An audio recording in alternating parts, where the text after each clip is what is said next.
बिस्मिल्लाहिर्रहमानिर्रहीम, अस्सलाम वालेकुम, वेलकम टू द बीनर सलीम शो। परवेज़ इलाही साहब को कोई नहीं बचा सकता, ये मैं आपको 99% मुसद्दक़ा ख़बर दे रही हूँ। और ये एक ऐसी खबर है जो ख़ुद परवेज़ इलाही साहब लोगों को दे रहे हैं। क्या कह रहे हैं परवेज़ इलाही साहब, ये हम इस वीडियो के अंदर बात करने वाले हैं। इसके अलावा एक ऐसे शख्स की फ़ोन कॉल परवेज़ इलाही साहब को आई जो कि एक ज़माने में मीडिया की डार्लिंग हुआ करते थे, लेकिन आजकल डरे डरे रहते हैं। किसकी कॉल आई ये भी मैं आपको पूरी हकीकत बताने वाली हूँ। किसी बहुत ही अपने की कॉल आई थी और पंजाबी में आपस में बातें हुई हैं, एक दूसरे का दुख दर्द बांटा गया। जालिम लोगों की जो किस्से कहानियाँ हैं वो उस कॉल के अंदर डिस्कस की गई। ये तमाम क्या वाक़या है ये मैं सब आपको बताऊँगी, लेकिन सबसे पहले हम थोड़ी सी बात ज़रा सदर पाकिस्तान की कर लेते हैं, यानी आरिफ अलवी साहब की कर लेते हैं। क्योंकि आरिफ अलवी साहब ने ये ठान लिया है कि उन्होंने सुरखरू और इज़्ज़तदार तरीके से ईमान सदर को नहीं छोड़ना। उन्होंने ये फ़ाइनल अपनी एक अंडरस्टैंडिंग बना ली, अपना एक फ़ैसला कर लिया है। क्योंकि पाकिस्तान के अंदर ना कोई अपनी कुर्सी छोड़ता नहीं है, वो कुर्सी छुड़वाई जाती है, जिस तरह आप सदर साहब के साथ है। खैर, आज के दिन में क्या क्या पॉसिबिलिटीज़ हो सकती हैं आरिफ अलवी साहब के लिए, वो हम इस वीडियो के अंदर डिस्कस करने वाले हैं। तो सबसे पहले हम ये डिस्कस कर लेते हैं। ये मैं आपको बता रही हूँ कि कल रात को, क्योंकि ज़ाहिर बात है 12 बजने से पहले पहले उन्होंने कुछ मुशावरत की। ज़ाहिर सी बात अपने स्टाफ से करते हैं, ईवान सदर का एक स्टाफ होता है और फिर ज़ाहिर सी बात है कुछ लीगल हेल्प भी ली जाती है। तो आरिफ अलवी साहब ने सबसे पूछा कि अच्छा क्या करना है, क्योंकि ज़ाहिर बात अभी तो इलेक्टोरल जो कॉलेज है वो पूरा मुकम्मल नहीं है, यानी कि असेंबलीज़ नहीं हैं, प्रोविंशियल असेंबलीज़ नहीं हैं, नेशनल असेंबलीज़ नहीं है। तो भाई सदर के लिए इलेक्शन कैसे होगा, सदर के लिए वोटिंग कैसे होगी। तो ये एक एज है आरिफ अलवी साहब के पास। और जब तक नया सदर नहीं आता तब तक आरिफ अलवी चाहें तो इज़्ज़त से आबरू से सदर बन के रह सकते हैं, लेकिन वो इज़्ज़त उन्होंने गंवा दी, वो आबरू उन्होंने लुटा दी। क्योंकि जो उन्होंने अपनी सदारत के आखिरी दिनों में जो काम किए उसके लिए दो बड़ों को, जी हाँ, दो बड़ों को चल कर आना पड़ा और आरिफ अलवी साहब के कान मरोड़ने पड़े, उनको बताना पड़ा। मतलब हमें ये बात बहुत बुरी लगती है कि भाई ये पीपल इन यूनिफॉर्म, ये क्यों फ़ौजी भाई आ रहे हैं और क्यों ये सदर को या वज़ीर आज़म को ऐसी बातें करें। लेकिन सदर और वज़ीर आज़म भी तो अपनी करतूतें देखें ना। अब इस मामले के अंदर जो सदर साहब की करतूतें थीं, किसी ना किसी को तो समझाना था ना कि अगर मुल्क के अंदर एक अनहोनी हो रही है और सदर जो है वो ब्लंडर्स पे ब्लंडर्स करते जा रहे हैं, एक ऐसे ब्लंडर्स जिससे ना सिर्फ जग रसाई हो, ना सिर्फ एंटी स्टेट बयानिया पाकिस्तान तहरीक इंसाफ का उसको फ़रोग मिले, अमेरिका में अपने नंबर टांग दें कि जी देखे जी मैंने तो कानून साजी की नहीं, पता नहीं कैसे हो गई, मैंने तो नहीं इसको ऑर्डर दिया था कि ये कानून बनना चाहिए और ये कैसे हो गया और ये क्यों हो गया, ये सारी बातें। इतना काका तो कोई भी नहीं है, सदर साहब तो बिल्कुल भी नहीं है, क्या वो रोटी को चोची कहते हैं। तो जब इस तरह के मामला हों तो फिर एक जो वर्किंग रिलेशन है उसमें मिसट्रस्ट आ जाता है। तो फिर क्योंकि एक फ़ौजी जो लोग हैं इस टाइम पर जो पीटीआई ने उनके साथ किया, जो उनके अपनों ने उनके साथ किया, क्योंकि पीटीआई तो सारी उनकी अपनी थी ना, सबको उन्होंने पाल पोस के बड़ा करके यहाँ तक पहुँचाया। तो अब वो समझने लगे कि जी हम तो बाप बन गए हैं, बच्चे समझने लगे कि हम बाप बन गए हैं। तो उन्होंने आंखें दिखाना शुरू कर दी, और जब अपने आंखें दिखाते हैं तो बहुत ज़्यादा बुरा लगता है। तो इसीलिए मैं तो ये बार बार कहती हूँ कि फ़ौजी भाइयों ने बहुत लिहाज किया, 9 मई के वाक़यात का भी बहुत लिहाज किया। उससे भी पहले अगर हम देखें तो इमरान खान साहब जिस तरीक़े से डर्टी हैरी बोलते थे, अपने कत्ल के जो इल्ज़ामात हैं, कत्ल की साजिश के जितने भी इल्ज़ामात हैं, मरवाने की साजिश के जितने भी इल्ज़ामात हैं, वो फ़ौजियों के बड़ों पर लगाते थे बरमला, और हर एक की नेम कॉलिंग करते थे, नेम एंड शेम उनको करते थे। तो ऐसे में इदारे ने बहुत ज़्यादा सब्र और बर्दाश्त का मुजाहिरा किया। वही सब्र और बर्दाश्त का मुजाहिरा सदर पाकिस्तान के मामले पे किया। मुझे बताएं कि जनरल आसिम मुनीर हों, ISI के चीफ़ हों, हेड हों, कोई भी हो जो फ़ौजी हैं, उनको कितना वक्त लगता है कि सदर साहब से कि चलो जी इस्तीफ़ा कर दो। उनको जाकर समझाना, उनके कान मरोड़ना कि भाई ये जो आप कर रहे हैं ये बिल्कुल ना करें। ये एक ग्रेसफुल तरीका होता है कि भाई कुछ करने से पहले आखिरी वार्निंग ले लो, तो ये देनी पड़ती है क्योंकि सदर साहब के काम ही ऐसे थे। वरना कितना टाइम लगता है, इस्तीफ़ा तो कोई खुद देता थोड़ी है, इस्तीफ़ा तो लेना पड़ता है। तो इस्तीफ़ा तो ले लेंगे सदर पाकिस्तान से अगर उनको लगेगा कि जी फाइनल वार्निंग भी सदर पाकिस्तान पर काम नहीं कर रही है, क्योंकि पाकिस्तान से बढ़ के तो कुछ नहीं है ना।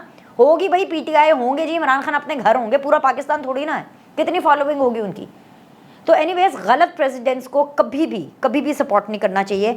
तो भाई जो सदर पाकिस्तान है वैसे तो 13th प्रेसिडेंट है वो ईवान सदर में बैठे हुए तमाम लोगों से उन्होंने मशावरत की, अपना जो भी उनका स्टाफ था लीगल टीम से उन्होंने मशावरत किया और उन्होंने ये फ़ैसला किया कि वो ईवान सदर खाली नहीं करेंगे। जी हाँ, ये फ़ैसला उन्होंने किया है कि वो नहीं खाली करेंगे, वो कंटिन्यू करेंगे एज ए सदर, और नए सदर के आने तक वो अपना ओहदा नहीं छोड़ेंगे।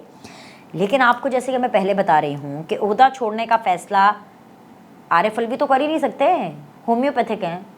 आरिफ अलवी ये फ़ैसला बिल्कुल नहीं कर सकते। वो इसलिए क्योंकि इस मुल्क में इस्तीफ़ा दिया नहीं जाता, इस्तीफ़ा लिया जाता है, और जब इनसे इस्तीफ़ा लेना होगा उनसे ले लिया जाएगा। 3 ऑप्शंस हैं जो कि मैं आपसे डिस्कस कर रही हूँ। ऑप्शन नंबर 1 जो कि अभी से कुछ टाइम के बाद, कुछ घंटों के बाद आपको पता चल जाएगा।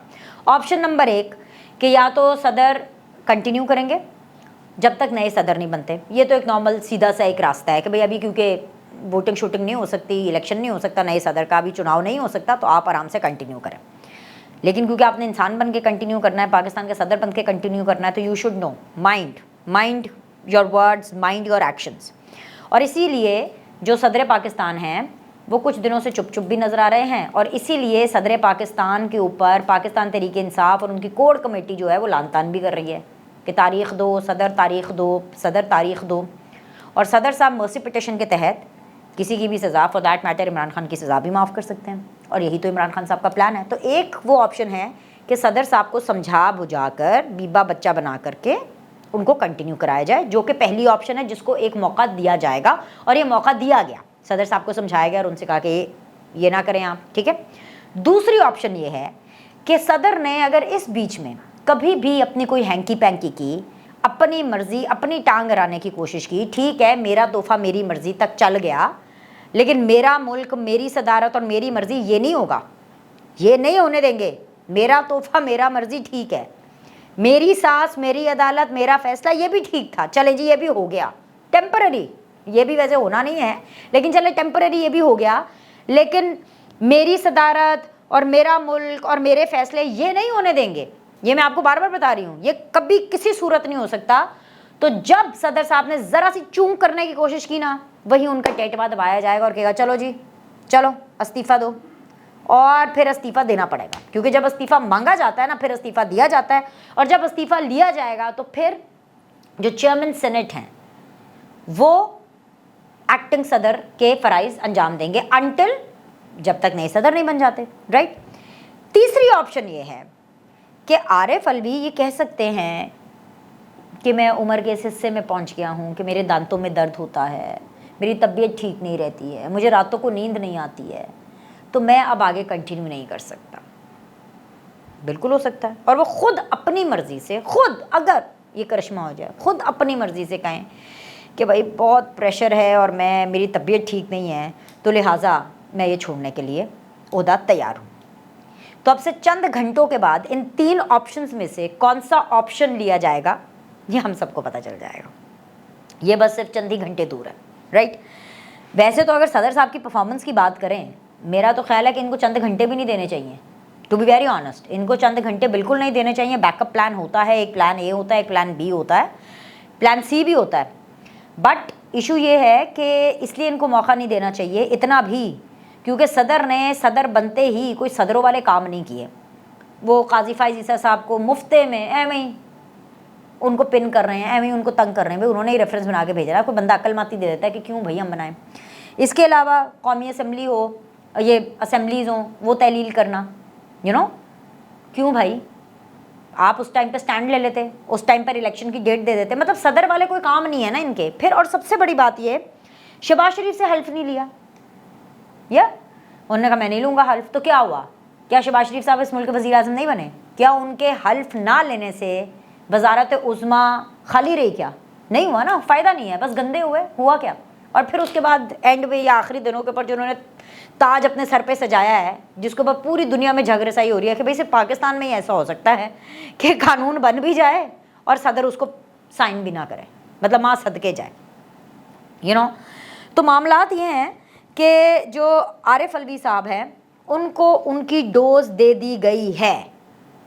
अब डोज की मिकदार कितनी है वो चंद घंटों में आपको पता चल जाएगा। चलिए जब आगे बढ़ते हैं, अब आ जाते हैं जब हम अपने फेवरेट टॉपिक पे। परवेज़ इलाही साहब को कोई नहीं बचा सकता اگر اسپین میں بیٹھے ان کے بیٹے کو رتی بھر بھی کوئی ڈاؤٹ ہے یا کسی کو اگر کوئی بھی ڈاؤٹ ہے نا کہ معجزہ ہوگا اور کوئی کرشمہ ہوگا اور پرویز الہی صاحب کو رہائی مل جائے گی، بریت تو خیر بہت دور کی بات ہے، میں بریت کی ابھی بات نہیں کر رہی، میں رہائی کی بات کر رہی ہوں، تو یہ کسی دیوانے کا خواب ہے۔ جیسے پرویز الہی صاحب دیوانہ وار یہ خواب دیکھ رہے ہیں اور اسی خواب کو سجائے وہ عدالت میں جاتے ہیں کہ اب یہ جج صاحب مجھے رہا کر دیں گے، اب یہ کر دیں گے، رہائی نہیں ملنی ہے پرویز الہی کو۔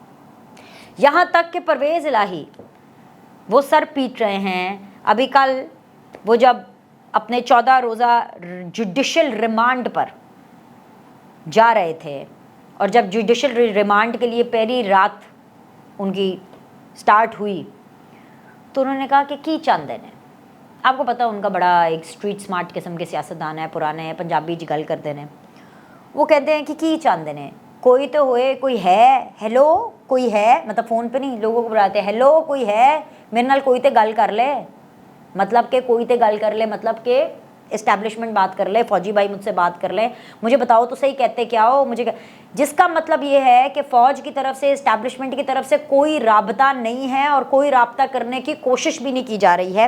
عمران خان کی طرح، جس طرح عمران خان جیل میں بیٹھے ہوئے اب یہ کہتے ہیں کہ میں ہر ایک سے بات کرنے کے لیے تیار ہوں، میں پولیٹیکل پارٹی سے بھی بات کرنے کے لیے تیار ہوں، میں فوج سے تو خیر ہمیشہ سے بات کرنا چاہتے تھے، لیکن کہتے ہیں میں ہر ایک سے بات کرنے کے لیے تیار ہوں، مطلب مجھ سے تو ساتھ والے جو بیرکوں کے اندر قیدی ہے وہ مجھ سے بات نہیں کرتے، جس طرح عمران خان صاحب یہ شکایت کر رہے ہیں، اس طرح پرویز الہی صاحب بھی یہ شکایت کر رہے ہیں کہ خدا کا واسطہ میرے سے کوئی بات کر لو، لیکن کوئی ان سے بات نہیں کرنا چاہتا۔ اسی لیے میں آپ سے کہہ رہی ہوں کہ پرویز الہی صاحب کو کوئی نہیں بچا سکتا، ان کی بھی جیل لمبی ہے۔ بھئی جن کا بیٹا نہ آئے بچانے اپنے باپ کو، ان کو کون بچا سکتا ہے؟ اگر خونی رشتے نہیں بچا سکتے تو کوئی دوسرا تھوڑی نہ بچائے گا ان کو۔ اچھا، یہ تو ساری بات ہوئی جوڈیشل ریمانڈ میں، 14 روزہ جوڈیشل ریمانڈ میں جاتے وقت، لیکن اس سے پہلے عدالت میں کیا ہوا؟ کیونکہ اس سے پہلے آف کورس 2 روز کا ریمانڈ تھا، اور 2 روز کا ریمانڈ جیسے ہی ختم ہوا تو ان کو جب عدالت میں بھیجا، پیش کیا گیا اسلام آباد کی دہشت گردی کی عدالت میں، تو وہاں پر جج صاحب نے جب 14 روزہ جوڈیشل ریمانڈ کا بولا تو پولیس آئی، تو پولیس نے بولا کہ آپ کو لے کے جانا ہے جوڈیشل ریمانڈ کے لیے، تو پرویز الہی صاحب ڈٹ گئے، کہتے ہیں کہ بھائی جب تک مجھے ریٹرن آرڈر نہیں ملے گا نا تو میں نہیں جا رہا آپ کے ساتھ، میں تو اس گاڑی میں نہیں جاؤں گا، آپ دیکھیں نا مجھے جیل کیسے لے کے جایا جائے گا، کس گاڑی میں جاؤں گا ہے۔ تو بھائی پولیس نے بولا کہ یہی بختر بند گاڑی ہے، اسی کے اندر آپ کو جانا ہے۔ وہ کہتے نہیں میں نہیں جاؤں گا اس بختر بند گاڑی میں۔ پولیس نے بولا کہ بھائی اس کے اندر اے سی ہے، آپ کو اس میں جانا ہے۔ پھر کہتے ہیں میرا سامان کدھر ہے؟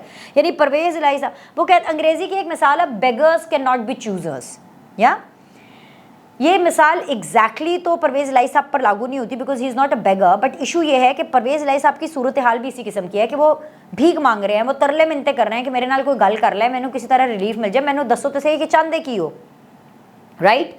تو وہ ایسے موقع کے اوپر کنڈیشنز نہیں رکھ سکتے کہ بھئی جب تک آرڈر نہیں آئے گا میں نہیں بیٹھوں گا، جب تک میرا سامان نہیں آئے گا میں نہیں جاؤں گا۔ میرا سامان کیسے آئے گا؟ پولیس نے کہا کہ بھئی آپ کا سامان آ جائے گا۔ پرویز الہی صاحب پولیس کو کہہ رہے تھے آپ وہ پچھلی پیشی والی حرکتیں نہ کریں، مجھے آرڈر لا کے دکھائیں۔ تو کیا ہوا ان ساری باتوں سے؟ ہوا تو کچھ بھی نہیں، جانا تو اسی بختر بند گاڑی میں پڑا، 14 روزہ ریمانڈ کے لیے جانا پڑا، اسی بختر بند گاڑی میں جانا پڑا۔ انہوں نے کہا یہ سامان ہم آپ کو پہنچا دیں گے، ٹینشن نہیں لینی ہے، تو سامان بھی بعد میں ان کو پہنچا دیا گیا۔ ایک اور چیز جو بڑی انٹرسٹنگ ہوئی کہ فون آیا، وکیل کے فون پر فون آیا، اور فون آیا شیخ رشید کا صاحب کا، گیٹ نمبر 4۔ ان کو بڑا گمان اور بڑا اپنے اوپر یہ غرور ہوتا تھا، اور ان کی اچیومنٹ ہی یہ تھی سیاست کی کہ وہ کہتے تھے کہ جی میں تو ڈائریکٹ گیٹ نمبر 4 سے۔ اب وقت یہ آ گیا ہے کہ گیٹ نمبر 4 کو تو چھوڑیں، آرمی چیف صاحب کو بھی چھوڑیں، بریگیڈیئر کرنل صاحب کو بھی چھوڑیں، وہ وقت یہ آ گیا ہے کہ پرویز الہی صاحب کو فون کریں گے اور آپس میں بیٹھ کر کے دکھڑے ایک دوسرے کے پھولیں گے۔ شیخ رشید صاحب کی کال آئی وکیل کے نمبر پر، وکیل نے بات کرے، اچھا 2 دفعہ یہ کال آئی کیونکہ ایک دفعہ بات ہو رہی تھی، پھر بیچ میں فون کٹ گیا اور پھر دوبارہ کال کی گئی، تو پنجابی میں بات ہوئی۔ پرویز الہی صاحب نے کہا کہ بڑے ظالم لوگ نے مینوں اتھے رکھیا سی شیخ صاحب جتھے تسی تھو اسی تھانے 'چ رکھیا سی، پر بڑے ظالم لوگ نے اتھے مینوں دس رہے سن کہ جدوں شیخ رشید صاحب آئے سن نا، جدوں شیخ رشید صاحب نے اریسٹ کیتا، یہ پرویز الہی صاحب کہہ رہے ہیں شیخ رشید صاحب کو، تے انہوں نے بخار سی تے سانوں کیا گیا سی کہ انہوں نے رضائی نہیں دینی، बड़े ज़ालिम लोग ने, परवेज़ इलाही साहब उनको कह रहे थे। ये परवेज़ इलाही साहब को अब पता चला कितने ज़ालिम लोग हैं। ये परवेज़ इलाही साहब को उस वक्त क्यों नहीं पता चला था कि जब ये पंजाब में अपनी चीफ मिनिस्ट्री इंजॉय कर रहे थे और इनके लंका में, इनकी नाक के नीचे इनके जितने भी कॉलीग्स थे जिनका ताल्लुक नून लीग और पीपल्स पार्टी से था, उनके बार बार चक्कर लग रहे थे, तब इनको ये जुल्म और ये जालिम और इस तरह के अल्फाज क्यों नहीं इनको याद आते थे। फिर शिकायतें कर रहे थे मोहसिन नकवी साहब की शेख रशीद साहब को। अब देखो कोई भला शिकायतों से कुछ कर सकते हैं शेख रशीद साहब को? शेख रशीद साहब अपने लिए कुछ नहीं कर सकते तो परवेज़ इलाही साहब के लिए क्या करेंगे? तो परवेज़ इलाही साहब उनको कह रहे थे वैसे तो जेरा वज़ीर आला है निगरान ए मेरा रिश्तेदार है, पर तानों तो मामला का पता है ना, मैनू तक दा कोई फ़ायदा नहीं, मेरे अन्य खिलाफ है हैं। तो मसला ये है कि परवेज़ इलाही साहब 1+1 करके अगर आप समझें और देखें, वो रियायत के मुंतज़िर हैं, वो माफ़ी के तलबगार हैं, वो भीख मांग रहे हैं, तरले मिन्नतें कर रहे हैं कि किसी तरह उनसे बात की जाए और कोई ना कोई सूरत हाल बनाई जाए। क्योंकि अब ये मैं आपको बहुत बड़ी बात कहने लगी हूँ कि अब प्रेस कॉन्फ्रेंस भी परवेज़ इलाही को नहीं बचा सकती। परवेज़ इलाही को बचाना है तो मुन्नस इलाही को पाकिस्तान आना है, सिंपल पीरियड। इसके अलावा और कोई दूसरी बात नहीं है। लाइक करें, सब्सक्राइब करें, आपसे अगली वीडियो में मिलते हैं।